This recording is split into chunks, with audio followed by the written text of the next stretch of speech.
Hi, welcome to this session. We're going to do a quick assessment for our lovely patient, Carly. How old are you, Carly?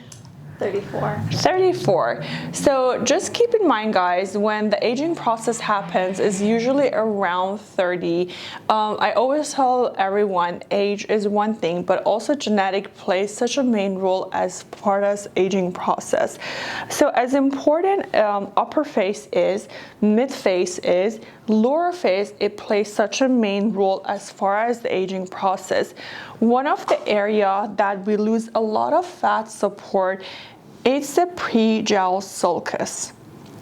So this is a deep fat compartment that, if you go ahead and turn this way, that this deep fat compartment, this is the area that gives the mandible a little bit of a support. It's very common that stress produces cortisol, and cortisol can affect the support of these fat pads. And one thing that can happen is over an aging process, this fat pad compartment become more deflated, therefore we do lose the support. Also, there is a ligament in this region that gives support, and what the ligament does, think of it as a screw that connects the skin, fat pad, muscle to the bone area. So there are two ligaments by the mandible that as we get older becomes very loose. And one thing we can do is by placing a filler in front of the ligament, we're pushing the ligament backward. Think of it as a doorstop that we're providing a support back to these two ligaments again.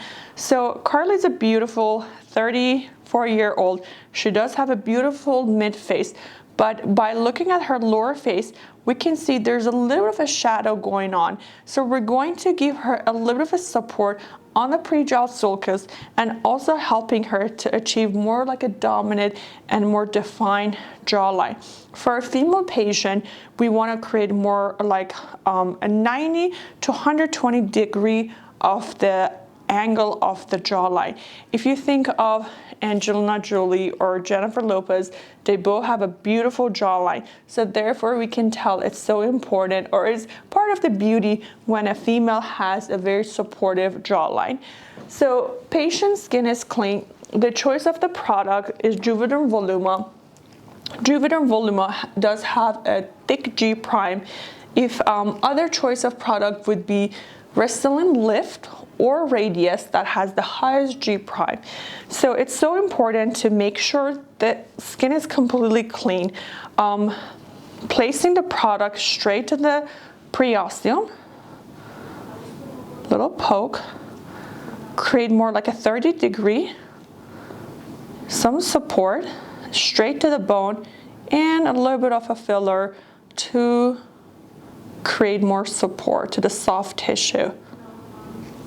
Coming back a little bit slow, placing the product, push it towards the soft tissue and trying to create a more like a defined jawline for the patient.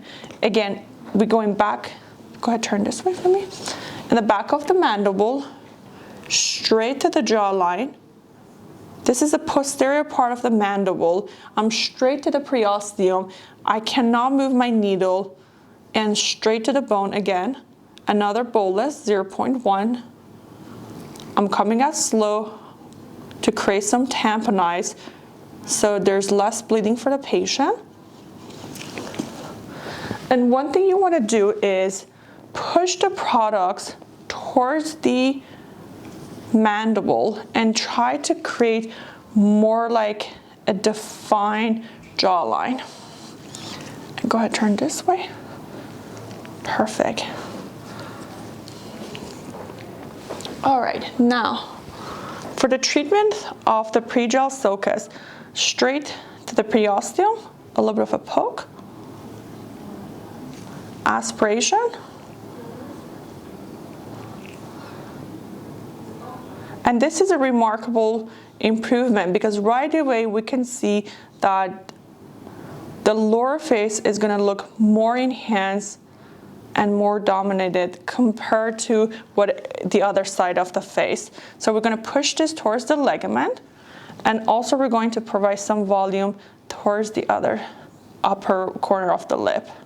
A little bit of a fanning technique. All right, so let's see, compare the right and the left together.